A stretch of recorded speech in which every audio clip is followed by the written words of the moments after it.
Landscape photography in a cemetery? Yep, you betcha. If done respectfully, it's very doable.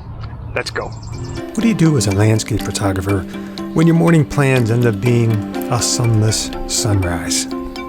Well, you go home. And on the way, if you just happen to pass a few nice trees, well then maybe you stop. Oh, did I mention those nice trees were in a cemetery? Yep. Let's go.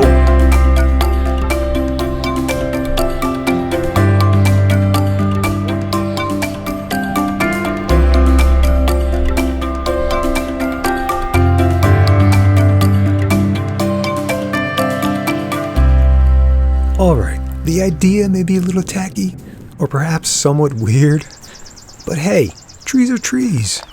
As far as I'm concerned, cemetery trees can use a little love. Now be honest, tell me you haven't driven by a cemetery and done a double take because your eye caught sight of a gorgeous tree. Its limbs spread out in patterns that are begging for a photograph, all their splendor and raw beauty revealed. Imagine if we were that honest and open with each other, not protecting our feelings or hiding our emotions, just simply spreading our arms wide open for the world to see, making ourselves vulnerable just like a tree. How many times have you found yourself passing a cemetery and you do a double take because there was an absolutely gorgeous birch tree or unique tree you've seen in the cemetery? You know, it caught your attention, but you keep on driving because, I mean, after all, it's a cemetery, right? Well, not today. I had finished up a sunless sunrise shoot, and that didn't go all too well, but hazy, overcast makes for perfect conditions to shoot. In conditions like this beyond sunrise, where normally the light would be too harsh, and I have some really subtle soft tones and shadows, and cemetery is finely groomed, and there are some wonderful trees in here. There aren't any people visiting, so I felt it would be okay. If there was something going on, or if there were many people paying their respects, I probably would not have stopped. Just want to be respectful, but at the same time, it's quiet. There's nobody here, and it feels right. And I'm going to give these trees some love today. So I plan on just walking around and finding some subjects that catch my attention and try to bring out some of that beauty. So let's get started. Now this is a busy scene and there's little I can really do about that. But there are always stock photos, and someone, somewhere, will need a stock cemetery photo. So keep that in mind when you're shooting. Rather than trying to omit the obvious, instead, be sure to make a few photos where it complements your composition.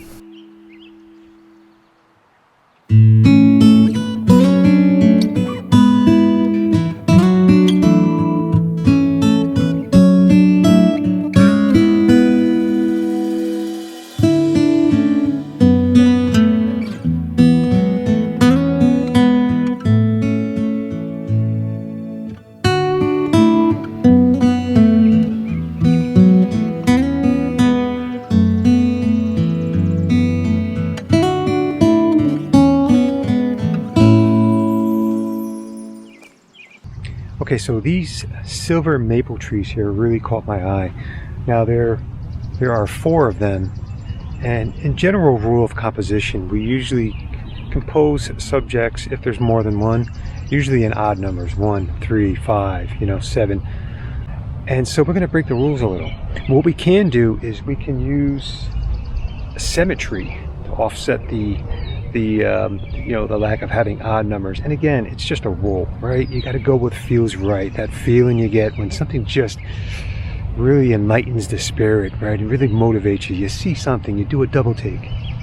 And these trees did just that. They really made me say, wow, I was actually walking through them to shoot this birch tree down here. and I could not get a good feel for the birch tree. I walked around and there's just too many distractions. I may still try and attempt the shot anyway, just because I'm here. But as I'm walking through these trees, I realize, wait, this is my subject right here. So we're going to go ahead and I'm going to take a walk in here really quick, just so you can get a feel of just how wonderful this is. I mean, just being under the canopy of these trees is just delightful. You know, it's really nice. And so, you know, walking through, you get a feel of the environment around you, of just the elements, and that sort of preps you for what kind of story you want to tell with this. And then you have to walk around. You don't have to, but you should get a better feeling, different angles. In my case, after walking around, I really like this angle. However,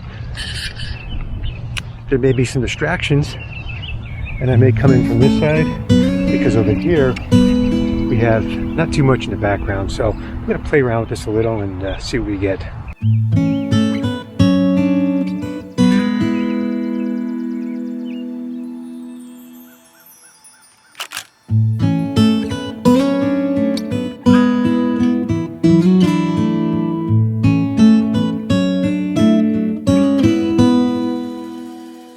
I'm gonna head over to the corner of the cemetery just so I can, you know, just be respectful to others that are visiting. And I did see a tree over here when I was passing the cemetery that I was interested in anyway, so I'm glad I saved this for last, because it is a little bit later now. I think probably around 10 o'clock, which is really bizarre. The last few videos I've done, or let's say the last several videos over the span of a couple of months, I've been shooting at 8, 9, 10 o'clock in the morning, which is just really bizarre. And we have a maple here, and you know, it's been working. It's been challenging me, and I hope it's been challenging you to get out there and shoot and try different things.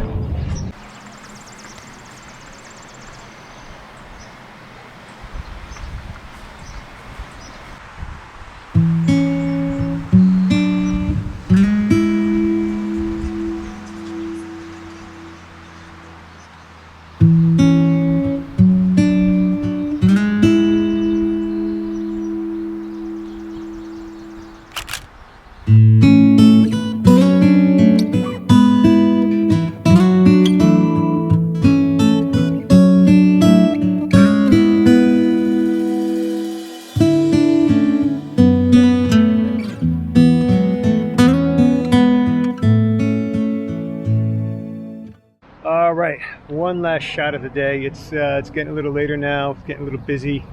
I actually see some blue skies, which was not in the forecast today. Sun is, you know, getting a little bit harsh now. Not too bad yet. Shadows are still sort of soft, enough for me to make one more decent photograph. So I have a cluster of trees in front of me here. I put on the 70 to 200. I'm going to get in tight on this one. Maybe a plum tree in the foreground. Not sure about the back trees, apple trees maybe. Not quite sure. There are 2 trees off to the right. I'm going to eliminate them and just work on my 4 trees. Now again, we're not talking odd numbers here, we're talking even numbers. So we're going to use symmetry and sort of just use the parallax effect. I've already walked and panned myself left to right, so I can arrange these trees in an order so that there is some symmetry in the frame. And I'll focus on the foreground tree, and I'm not so much interested about keeping the background tree sharp, but I'm here. So I'll focus one focus point on the foreground tree. I'll take another shot, focus on the background trees. I have it. Now I have the best of both worlds. If I want to focus stack them, I can. If not, I got it all. So let's take this last shot and let's call it a day.